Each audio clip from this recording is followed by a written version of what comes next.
सायंकाळची वेळ होती. पावसाचं पाणी अजून रस्त्यावर साचलेलं. सिग्नलजवळ अचानक आवाज झाला. धडाम. एक दुचाकी घसरली. माणूस रस्त्यावर फेकला गेला.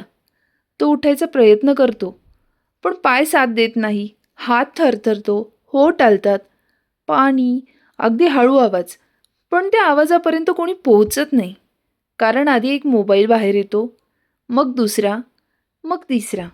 थांब, अँगल चांगला नाही. अरे लाईट कमी आहे. स्टोरी टाकतो. तो माणूस रडत नाही, ओरडत नाही. तो फक्त पाहतो. समोर उभी असलेली गर्दी त्याच्यासाठी नाही, त्याच्यावर आहे. एक मुलगा जवळ येतो. तो माणूस आशेने पाहतो. मुलगा म्हणतो, काका हालू नका, आधी एक फोटो काढतो. त्या माणसाच्या डोळ्यात काहीतरी तुटतं. त्याचा श्वास वेगवान होतो. हात छातीवर जातो. माझ्या मुलीला आज वाढदिवस. वाक्य पूर्ण होत नाही. एका तरुणाचा आवाज येतो. OMG, ब्लड दिसतंय, व्हायरल होईल. ती हसते. कॅमेरा ऑन ठेवते. तो माणूस आकाशाकडे पाहतो. पावसाचे थेंब त्याच्या डोळ्यात मिसळतात. कुणालाच कळत नाही तो रडतोय की पाऊस पडतोय. त्याच्या खिशात फोन वाजतो. नाव दिसतं, घर. पण कुणी उचलत नाही, कारण ते दृश्य डिस्टर्ब होईल.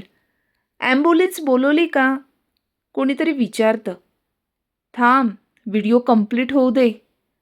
आणि तेवढ्यात त्याचा हात सैल पडतो. डोळे उघडेच, पण रिकामे. गर्दीत शांतता पसरते. पण फार वेळ नाही. अरे, मेलाय बहुतेक. चला, आता काही काम नाही. लोक निघून जातात. मोबाईल खिशात जातात. मन तसंच रिकामं राहतं. रात्री बातमी येते, अपघातात एका व्यक्तीचा मृत्यू.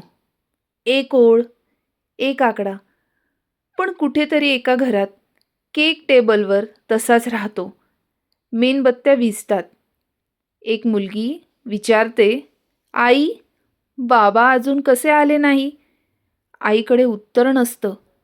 आणि आपण आपला मोबाईल स्क्रोल करत तोच व्हिडिओ पुन्हा पाहतो.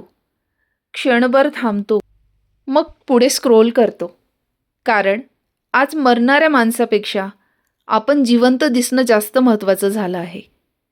ही दुनिया अशी कधी झाली? कुठे गेली माणुसकी? की ती अजून आहे, पण कॅमेरा बंद झालेल्या माणसेतच उरली आहे. आज आपण अपघात नाही पाहत, कंटेंट पाहतो. माणूस नाही पाहत, फ्रेम पाहतो. पण लक्षात ठेवा, एक दिवस तो रस्त्यावर पडलेला माणूस आपलाच असू शकतो. तेव्हा कुणीतरी मोबाईल बाजूला ठेवून हात पुढे केला तरच माणुसकी जिवंत आहे असं म्हणता येईल. सेल्फीपेक्षा संवेदना मोठी ठेवा. व्ह्यूजपेक्षा माणूस महत्त्वाचा ठेवा. कारण माणुसकी मेली तर उरलेली दुनिया फक्त गर्दी असेल.